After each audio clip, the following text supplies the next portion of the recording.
Okay, so welcome back. We are just going to start our ED round update number 7. Thank you for joining us and thanks for coming back after rounds. As usual, we're going to start with our leadership update, which today is going to be Neil Collins. Thank you, Neil. Thank you, Stuart. I just wanted to take 2 seconds to also thank Stuart again for being the kind of producer and director of these very high quality segments that have replaced our Foothills in-person rounds. I think they've been universally appreciated as productive and useful. The combination of the EM rounds this morning was a great example. Thank you, Dr. Calra, for that, along with a brief administrative update and then some clinical COVID stuff followed by wellness has really been a fantastic way to keep the department in touch and keep us going. So thank you again, Stuart, and the entire group for that. I understand this might be the last set of rounds following that exact format, but we're going to examine what we need on an ongoing basis and try and take your feedback and carry on with something useful every Thursday. So as usual, I just wanted to start with a quick update of what our capacity is right now and where we see it going. So in Alberta, there's 67 inpatient beds currently occupied by COVID patients, and we have capacity for several hundred, so we're under capacity by quite a bit. ICU is similarly well within their capacity. I think currently there's 18 patients, 12 of which are in Calgary. So our capacity is not an issue right now. And just switching to the emergency department functioning, if you look at what we've been trying to do for the past sort of 15 years in terms of our parameters, we're actually doing it right now. And it's kind of cheating because we're doing it with about 30% less patients, and we're doing it with full hospital capacity. But our time from triage to an assessment space is way down. Our time from assessment space to MD sign up is also way down.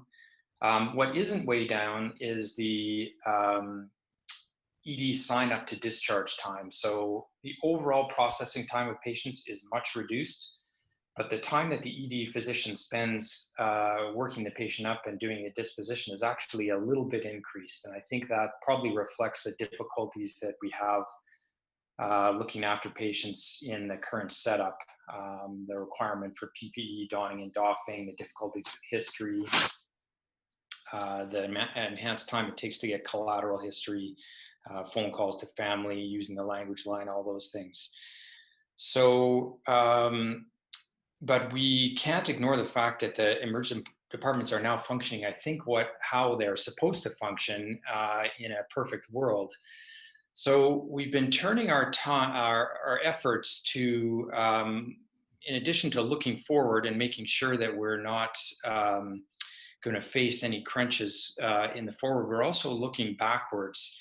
And we're trying to analyze what it is that created the hospital capacity increase. So I'm just going to run through them quickly. So what we did is move a bunch of urban patients into the rural environment. Canceled elective surgeries. Long-term care facilities changed their method of accepting patients. You no longer get to pick your first choice. You have to go to the first available bed. And I think a lot of long-term care patients were being managed in the facility and not being transferred to emergency departments. So what we're going to do is take a look at all those factors and see what we can incorporate going forward so that we can enhance capacity down the road when this pandemic is over. So, just stated another way, we've been asking for the past 15 years to improve hospital capacity and have been told that it's impossible. We found out that it's not impossible, and we're going to try and study exactly what worked and what is maybe palatable to the general public in the hospital system and incorporate that going forward. So that's where our administrative efforts are right now, in addition to managing the current policy changes, and a few of which I just wanted to highlight briefly before I turn it over to the clinical group. I just wanted to highlight that the testing criteria have changed. It's basically any symptom right now. I'm being a little bit facetious. You can take a look on the website, but fatigue, myalgias, any runny nose, any throat symptoms are all included. We decided not to incorporate this so much into separating our emergency department into hot and cold zones. We're still using the old criteria for that, but in terms of swabbing, we have big latitude with whom we can swab. The other policy change was, and we'll hear more details about this in the coming few days, is that Rapid is going to be involved in virtually every transfer inside AHS. That was a mandate that came down from AHS leadership. So we're going to involve Rapid when we move patients around, including inside Calgary. So that's STEMIs, stroke from hospitals out in the foothills, trauma, vascular, urology, everything is going to include Rapid. So more details to come on that, but just a heads up. Another heads up that the assisted self-isolation hotel, and thanks again to Scott Farquharson and the medical team there, their capacity is way up now. So please try them before admitting a patient to the hospital under the hospitalist service for simple isolation. So these again are patients who just need to be isolated because of ILI symptoms, COVID positive or COVID pending, and they can go to the hotel. More to come on that. There's also a pilot for direct admission to the hospitalist, just for your information. So urgent care clinic docs can now admit patients direct to the hospitalist service for isolation if the ISIS is full. And the last thing I wanted to highlight was just please be sure when you're sending somebody to an outpatient clinic that that clinic is accepting patients. Many clinics have reduced their availability right now, and it may be beyond the scope of this talk to say which ones. But for example, the GI outpatient clinics really are not taking anybody except super high acuity things like IBD, significant bleeding, things like that, things that we would be talking to a gastroenterologist on call for. So for example, in the GI follow-up clinics, please talk to the gastroenterologist on call before you arrange any follow-up. And that's my update for this week. I'll try and put all this together in a little bit more coherent text format in my next memo that will come out soon. Thanks again, Stuart. Perfect. Thanks, Neil. And yet again, thanks for all the work you guys are doing for us. We really appreciate it. And then thanks for those comments. This has been a teamwork collaboration of note. Getting the updates, the working group certainly has been, it's been such a privilege to be part of. I'm just going to move on to the next slide, Aaron. So we've had the update from Neil. We're then going to jump into the clinical discussion around oxygenation strategies. This is something that's been on social media a lot, and so it's something that we really thought we would like to cover, and we have our local experts to do that. Andrew Fagan is going to talk briefly about a planned discharge pathway that he will explain, not quite up and running yet, but about to get going.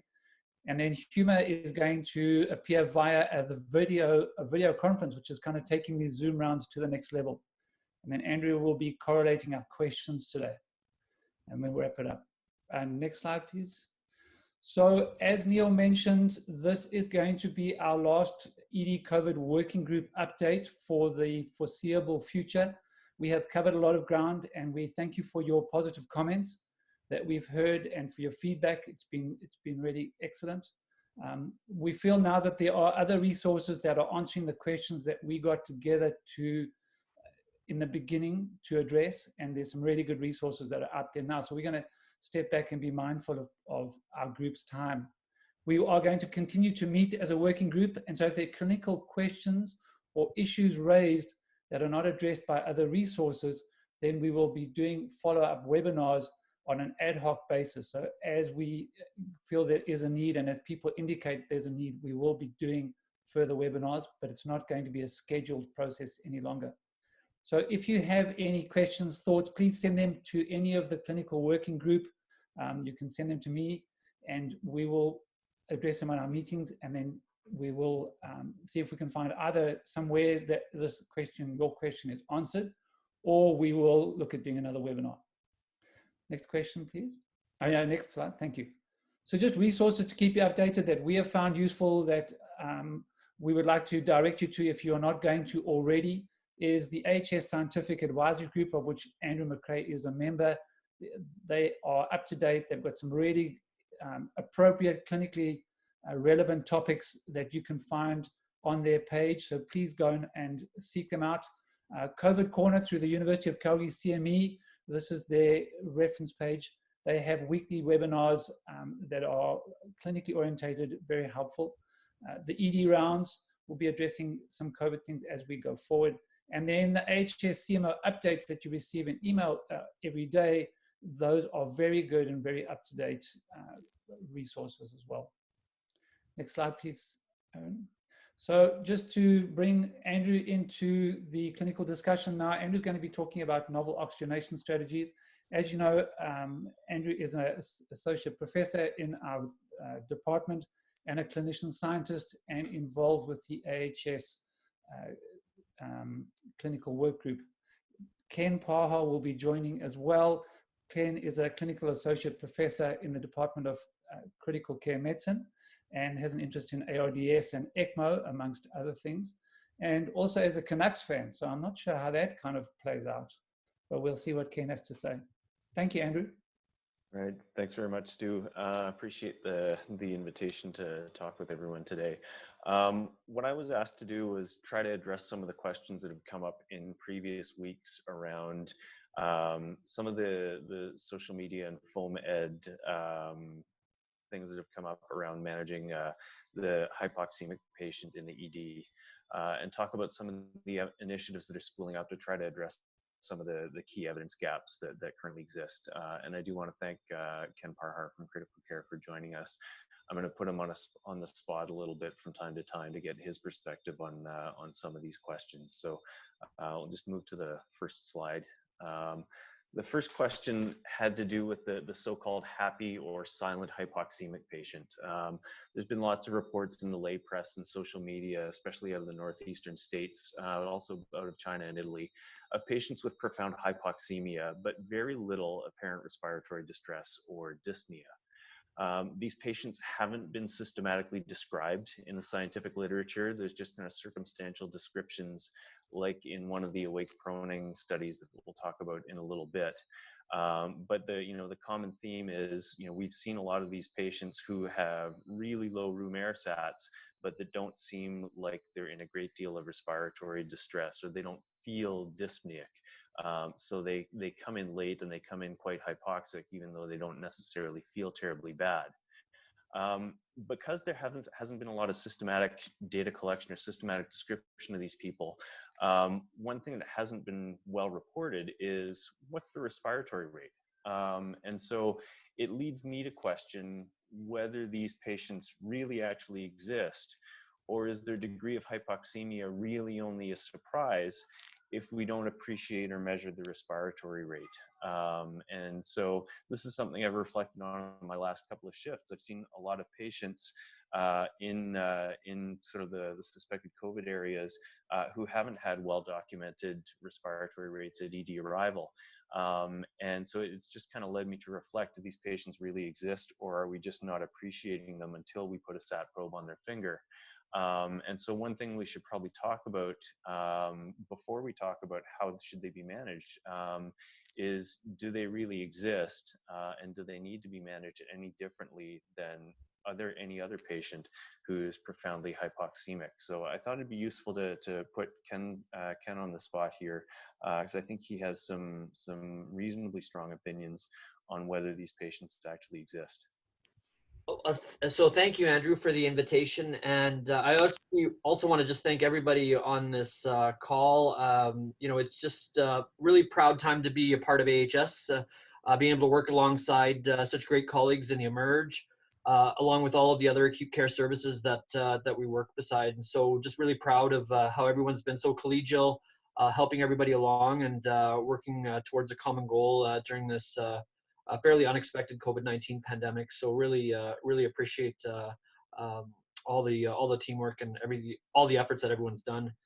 From my perspective, actually, I woke up this morning and on CNN, as I was sort of checking some of the common news sites I do in the morning, trying to avoid actually having to roll out of bed.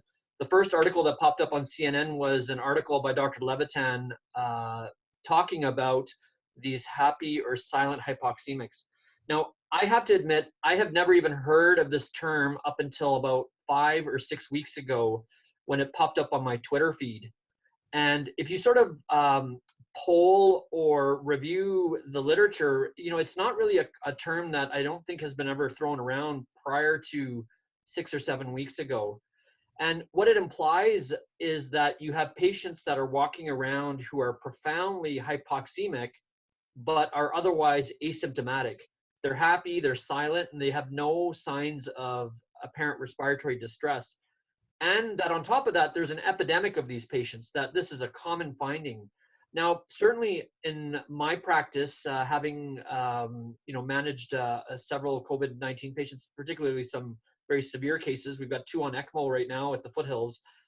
I haven't seen these patients with my own eyes. And when I poll my colleagues, they haven't seen a patient that has that sort of constellation of symptoms either. The idea that you have somebody that's got an SpO2 in the 50s or 60s with no, documentable respiratory distress whatsoever. They don't have an increase in their rest rate. They don't look like they're working to breathe. I'd be curious, I don't know if people have their microphones on or not, or if you can just type into the chat box if somebody's actually seen a patient like this and be willing to share their experience. But certainly, historically, with all the viral pneumonias that we've dealt with, this is not a common presentation or syndrome that we see. Now, most of us have quite a profound drive to breathe when we get hypoxemic. In addition to carbon dioxide, it's the next most potent driver of your ability to breathe.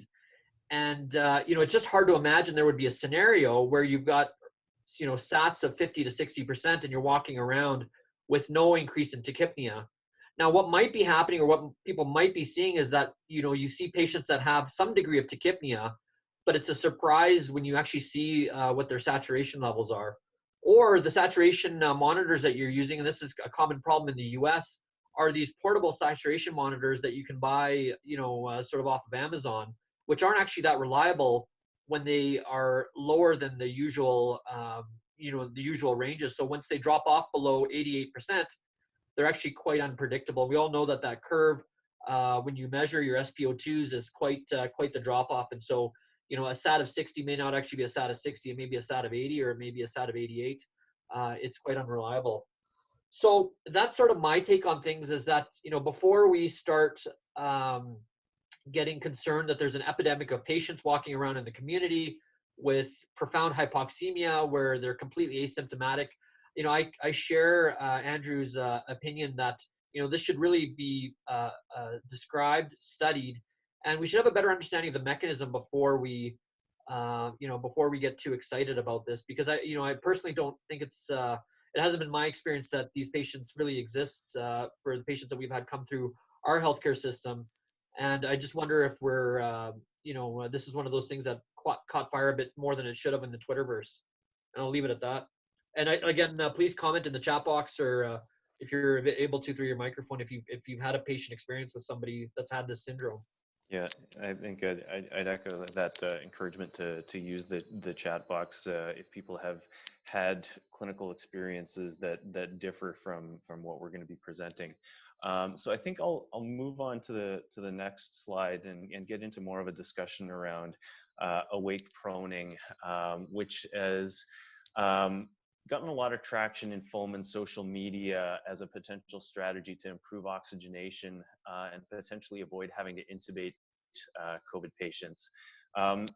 It has biologic plausibility, and it makes sense in from experience with patients with other disease entities. So in ventilated patients, particularly those with ARDS, it helps. It increases alveolar recruitment. It improves VQ matching. And foam social media evangelists are swearing by it as a potential strategy to improve oxygenation and potentially avoid having to intubate severely hypoxemic COVID patients. And this, this appears to be getting a lot of traction. And really, there are only 2 published reports that are commonly cited in support of this practice. So I figured a quick critical appraisal would be helpful.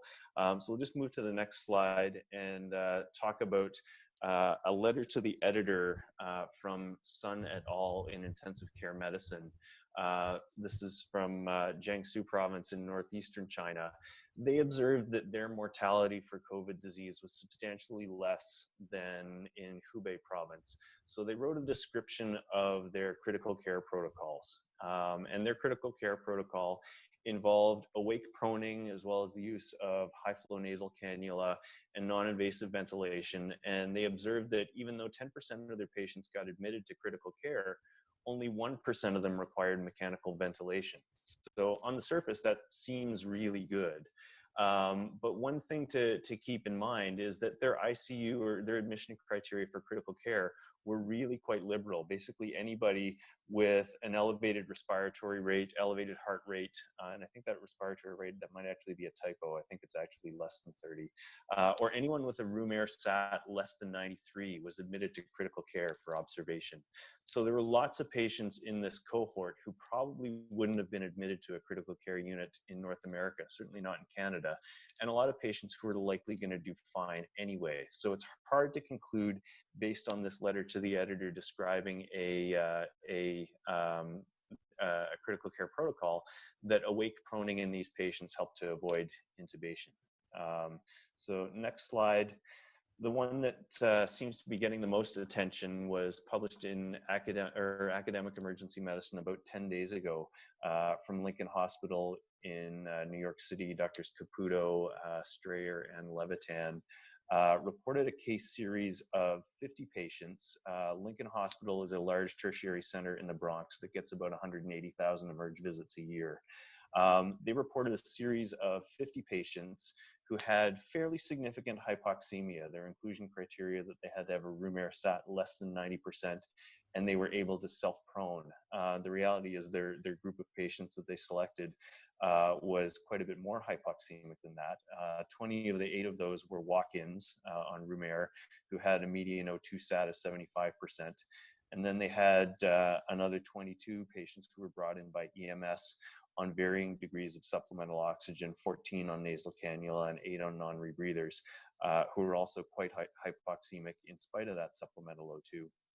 And then to speak to the question of could these be happy or silent hypoxemics, 80% of them had a respiratory rate greater than 20. At least that's what they reported anyhow. And so I think there are obviously some measures of respiratory distress there that I think, when appreciated, can help identify patients who have significant degrees of hypoxemia. What they did was, so for the first 5 minutes after ED arrival, they increased their FiO2. So if the patient came in on room air, they got 5 liters by nasal cannula. If they came in on nasal cannula, they got a non-rebreather. And so they observed over the first 5 minutes in the ED an increase in their oxygen saturation to a median O2 sat of 84%. And then after that, patients were instructed to self-prone, and then they observed what happened to their oxygen saturations. And they observed a change in the next 5 minutes to a median oxygen saturation of 94%. So basically, it was a 10-minute outcome in terms of their oxygen saturation. And then they looked at the secondary outcomes in terms of which patients needed intubation and mechanical ventilation. And 36% of these patients were intubated. Most of those were intubated within the first 24 hours. And when you really drill down into it, the vast majority of the patients who were intubated were actually intubated within the first hour of ED arrival. And so for the sickest patients, this might not have changed much. But what they've said is that, well, 64% of patients didn't require intubation. And so this has been embraced in the foam world with varying degrees of caution, ranging from this is promising and deserves further study to other people saying, where can I get my awake proning pillow? And so I think the bottom line from the critical appraisal, and just move to the next slide.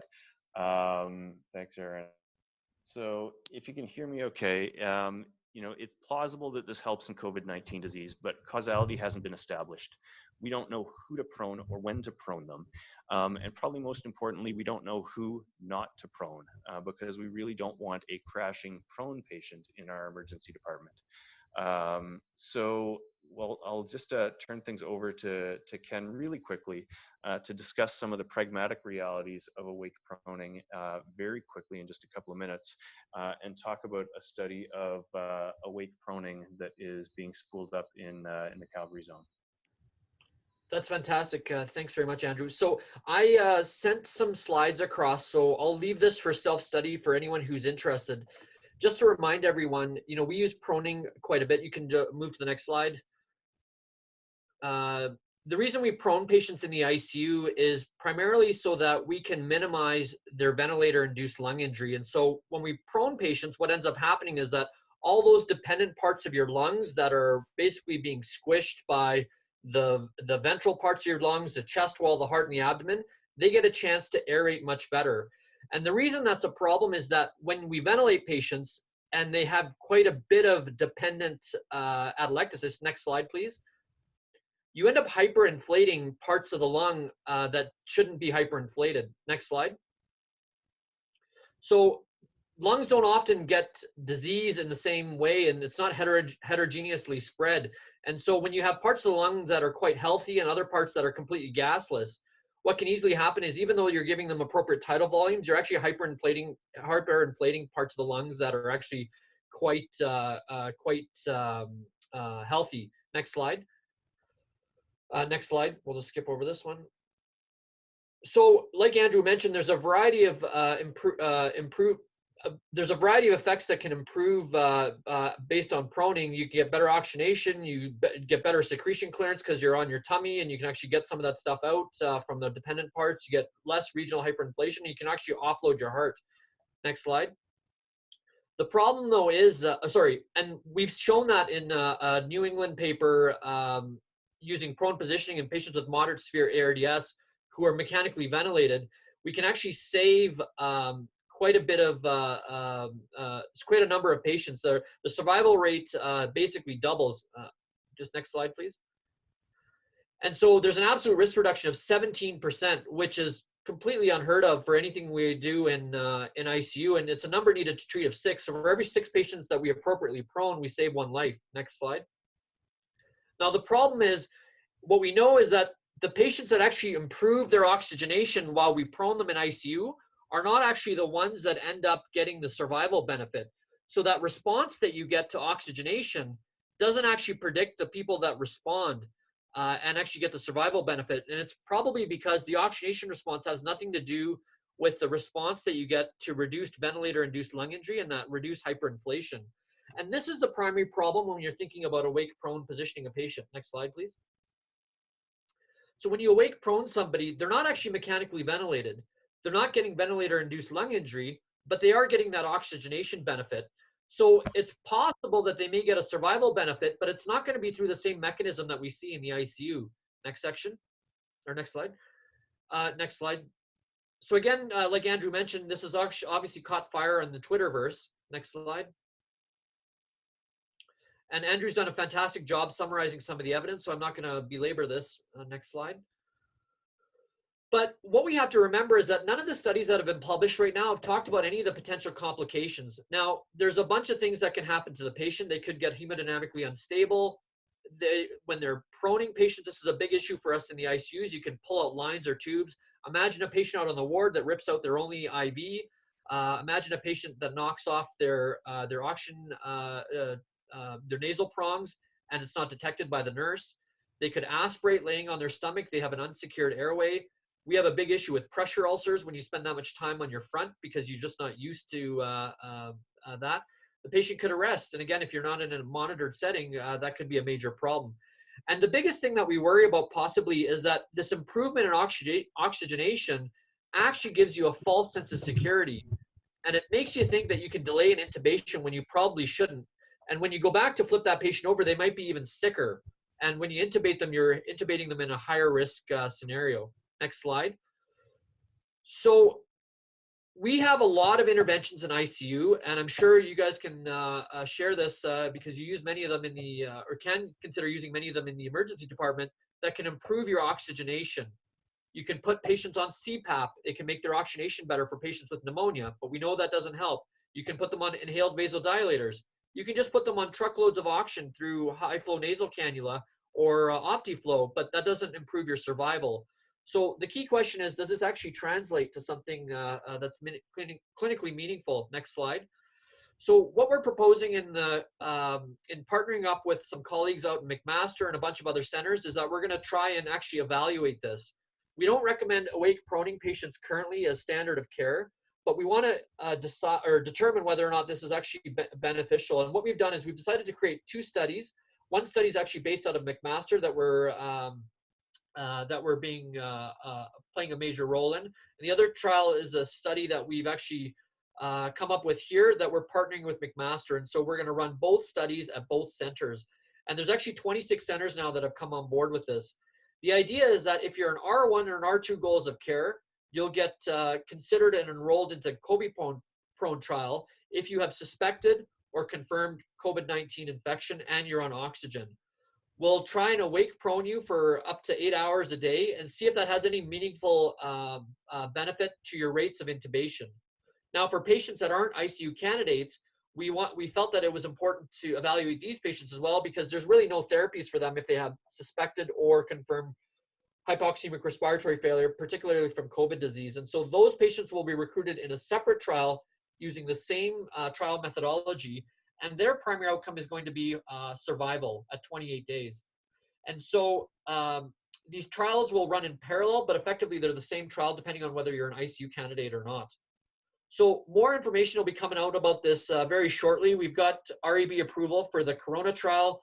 The COVID-prone trial is not too far behind. And what I would just advocate is that until we know what the risks of this procedure are and what the true benefits are, you know, we all agree that there's probably a benefit to your oxygen saturation levels, but what we don't know is what the true benefit to the patient is. And in fact, we may be causing harm by delaying intubation, much like we do with trying to put patients on CPAP or BiPAP for pneumonia, and then trying to rescue them with an intubation later on. Next slide. And that's basically about it. My contact information is at the end. Happy to take a question about the studies, or you can just shoot me an email or catch me on the Twitterverse. Next slide. Thanks, Ken. I think we'll move on really quickly, Aaron, if you could fast forward through a few of these. There was a question around L versus H phenotypes, and I think we'll save that for the written Q&A or for afterwards, because I'm not sure that's something that is really an ED issue, and is probably only relevant if it does exist for patients who are ventilated. I did just want to close by filling you in on another initiative. Next slide, please, Aaron. To try to fill in some of the evidence gaps that we're dealing with for managing COVID disease in the ED. It's called the Canadian ED COVID-19 Rapid Response Network. It's an initiative involving 52 emergency departments across the country in systematic data collection about all ED patients with suspected or confirmed COVID disease. The goal is to rapidly accumulate large volumes of data from which we can derive and validate risk prediction tools and answer questions with evidence like, do these silent or happy hypoxemic patients even exist? Which patients can be discharged safely with follow-up? Which admitted patients are likely safe for the ward, and which ones may deteriorate in hospital? And which patients who need mechanical ventilation are likely to survive? This registry is also going to act as a master repository for outcome data to simplify data collection for other studies. So for example, someone wanted to study the diagnostic accuracy of POCUS for COVID lung disease, you wouldn't have to reinvent the wheel and recollect a bunch of clinical data about patients. They just link to the registry, and you're able to generate clinical information to generate 2x2 tables. So it's basically a one-stop data shop. The good news is that 90% of the data this registry needs can be extracted from SCM or administrative data sources, and that's going to be done on the back end by Dong Mei and the research team for all the patients that we see. Unfortunately, though, some clinical data about patients like symptoms and contacts can only be collected prospectively, which is why we're going to see these blue forms pop up in Calgary's own EDs likely in the next week or so. And just we'll show the blue form on the next slide, please, Aaron. What we're asking is that clinicians, including docs, RNs, RTs, or pharmacists, complete the forms on any patient with high-risk respiratory symptoms who's getting a COVID swab. You just write their PHN up in the top right corner. And there's also a reverse side for any patient who gets intubated that we'd ask people to complete after the dust settles. I'd love to use the pink admission forms for this, but unfortunately, once they go up to the ward, they're lost to us forever. So we can't collect those data from the pink forms, and we can own that we want to collect this data on patients who are being discharged as well. So that's necessitating the use of these additional forms that'll be placed in the patient care areas, and there'll be collection boxes in the ED for them to be placed into when they're done. And I'd like to also put in a plug for the electronic charting using SCM. It really does make it easier for us to collect symptom data. I know this seems like a big ask, but part of the reason we have such an evidence vacuum right now is that countries like China and Italy and even the States didn't have the time or infrastructure to set up data repositories like this. And we may have flattened the curve, but this pandemic's likely to grumble along for the foreseeable future. So without being too melodramatic, this is really our one shot to systematically collect clinical data and rapidly generate practice-changing evidence that'll help guide our care of COVID patients. So if you have the opportunity, please do take the time to complete these data collection forms. And we will be trying to disseminate evidence as rapidly as it accumulates. So I've taken up enough time with this. I want to turn things over to Andrew Fagan, who's going to be talking about the COVID ED discharge pathway. So thanks for your attention. Happy to take questions in chat or in the Q&A or by email afterwards. Thanks very much. Good morning, everybody. Stu, could you give me a thumbs up to let you know that that you can hear me clearly? Okay, good. So first off, I want to give a huge thanks to the PCN folks and to the people in family medicine who've done the majority of work on facilitating this outpatient follow-up pathway. I do have a bit of a disclaimer this morning. We were kind of hopeful that it would be ready for prime time and that we'd be able to actually start using this pathway today, but I've got an email this morning saying that we're not quite there. So this is going to be a bit of an update as to what the pathway will look like. And then you'll receive another email from me when we're going live. So Aaron, if you could move to the next slide, please. So this is basically a flow diagram outlining the proposed pathway for discharged patients from the ED and urgent care. And so if you can focus your attention on the green bar on the side, basically any patient with ILI symptoms who comes to the Emerg, who's a known COVID or is suspected to have COVID, is identified. We perform our normal history and physical, and if you determine that you want the patient to be followed up virtually as an outpatient, i.e. they're not sick enough to need admission, then this starts the process, and we'll kind of quickly talk about exactly what you need to do. But ultimately, the patient's information will be faxed to an email address that the primary care clerks will have access to, and they will then determine whether or not the patient has a family physician who can follow the patient up adequately. If so, that referral will be directed to the family doctor. And if not, that patient will then be directed to the primary care network where they'll get their virtual follow-up via that mechanism. Next slide, please. So what is it exactly that we need to know as frontline Emerg docs? Well, it doesn't really change a whole lot of what we do. So basically, we see and assess patients as per usual. We document on our chart as per usual, swab if necessary. And then the big issue is deciding, whether or not they need to be admitted or not. And then if they don't need to be admitted, determining how quickly you'd like the patient followed up. Could you go to the next slide, please, Aaron? So once you've decided that the patient requires follow-up as an outpatient, we're asking that you'll fill out this referral form. And basically, it's got standard demographic information, whether or not they're COVID known or whether the swab is pending. And then the big issue is deciding how quickly you want these individuals followed up.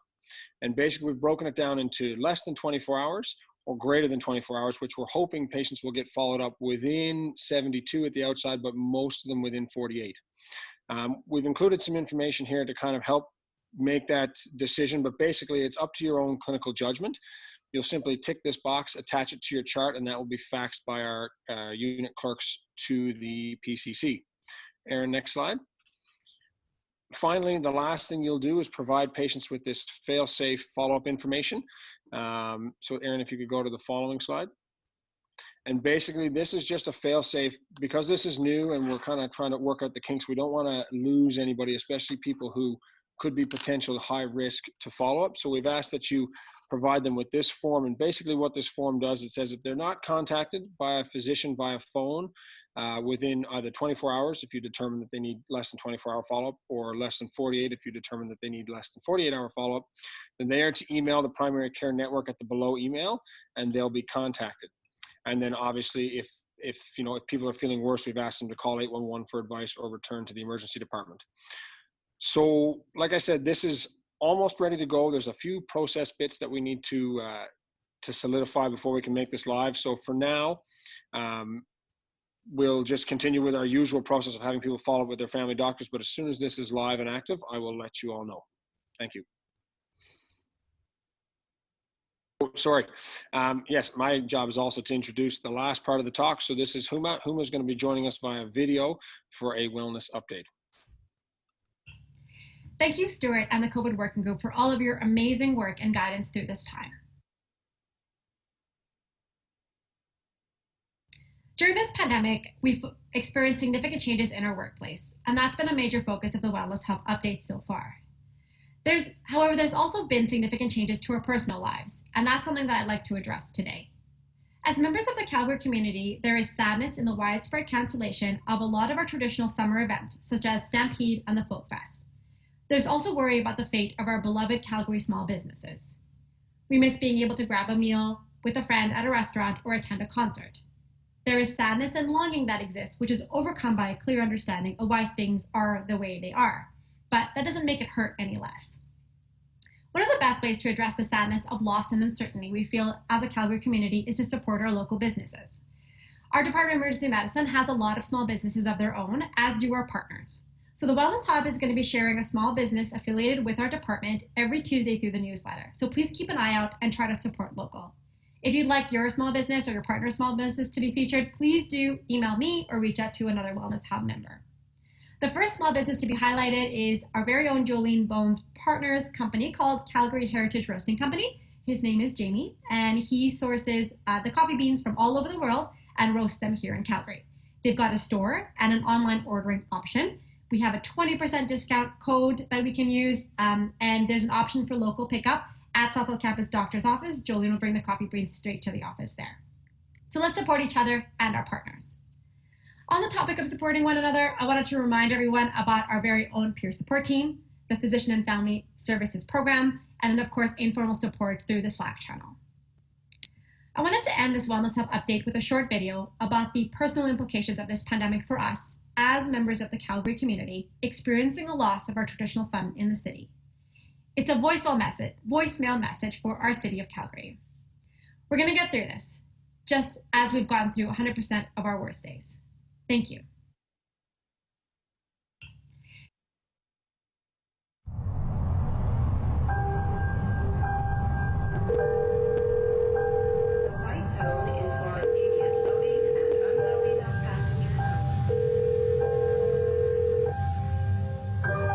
Please leave a message after the tone. Hey, just wanted to give you a quick call. I've been thinking about you over the past little bit and thought I'd check in. Sounds like I might have caught you at a bad time. Anyways, just wanted to say that I miss you very much. I know it hasn't been that long since we last saw each other. It just seems like forever since we last spoke. It's hard not to be reminded of our time together, especially with spring on its way. Things have been a little bit different this past month for everyone, and things have changed so much. It almost doesn't seem real. I know how resilient you are and how you've always had that can-do attitude, but I can imagine things being a bit tough, especially now. No one has really gone through anything like this before. But if there's anyone who can go through something like this challenge, it'd be you. I miss you so much, and I really want to be with you again, but I want to make sure we do so at the right time. I know we won't be able to do the things we planned on doing this year. And that's okay. Don't feel too bad about it. I understand. The reason this country is so special is that we are there for each other, especially during tough times. You know, this whole experience has really put into perspective what's important. It's not so much all the physical spaces, but people. Being in a community and just being together. Looking back, I know we're going to say it was the right thing to do. We're going to come out of this stronger and closer together. There's a lot of people all over trying to make things better. And they're really going above and beyond to make sure we're all okay. The least we can do is to do our part. Anyways, wish you all the best over the next little bit. Can't wait to see you again. Love you.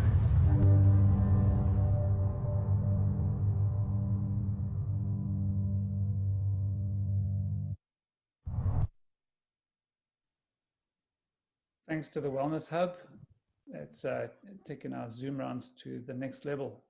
I'd just like to reinforce there are the support resources through the peer support team, the physician support fund, and the Slack channel that the Wellness Hub is coordinating. So please be aware of them and please reach out to them if you need to.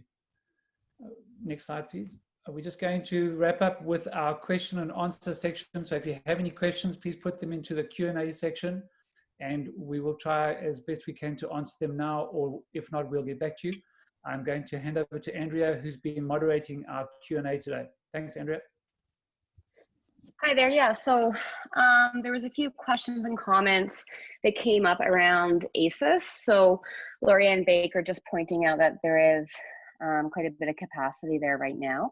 And then also some questions coming about what type of medical problems can potentially be managed at the ACEs Isolation Center.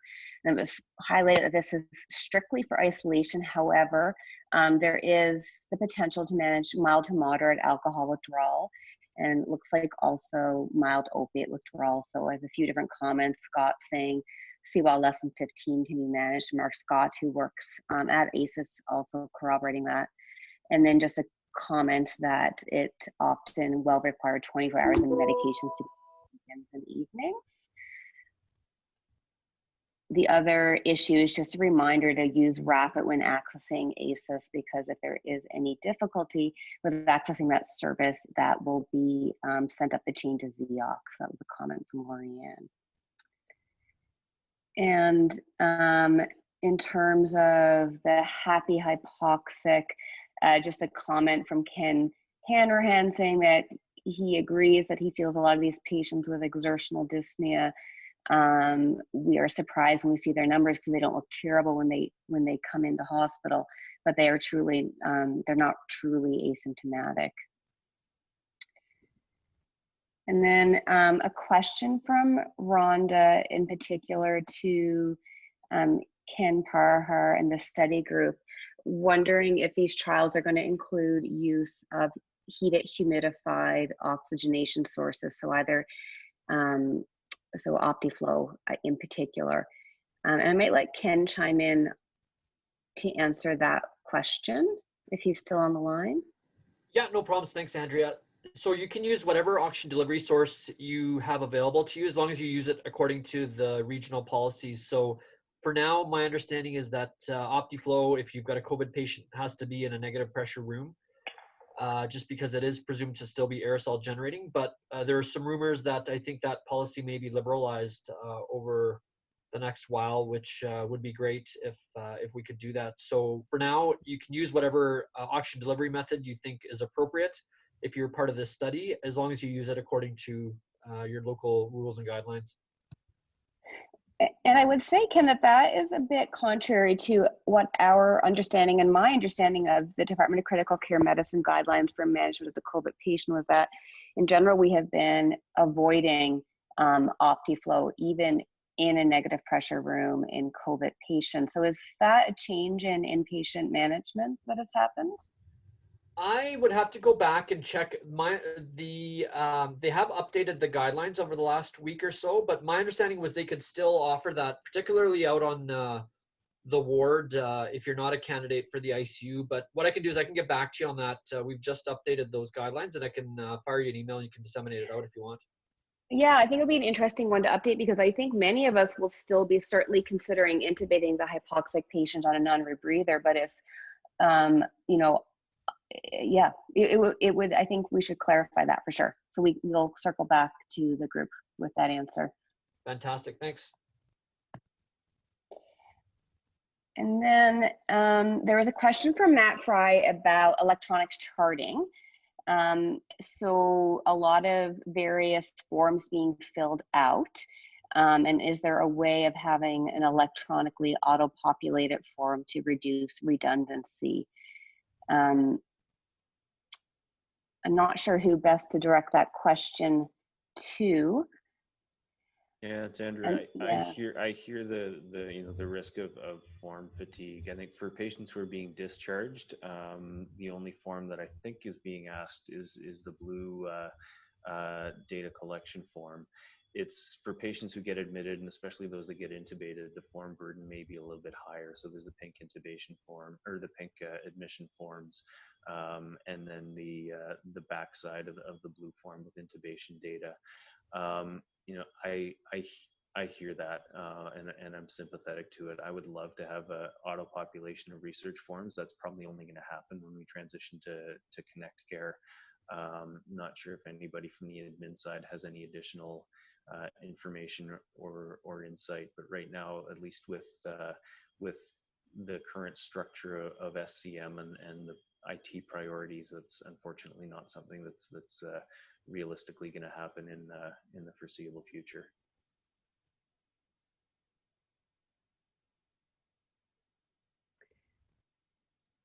Okay, and I think really that sums up most of the questions there. There's a few logistics questions about finalizing who we call when we're transferring between Emerg and specialty services within the city.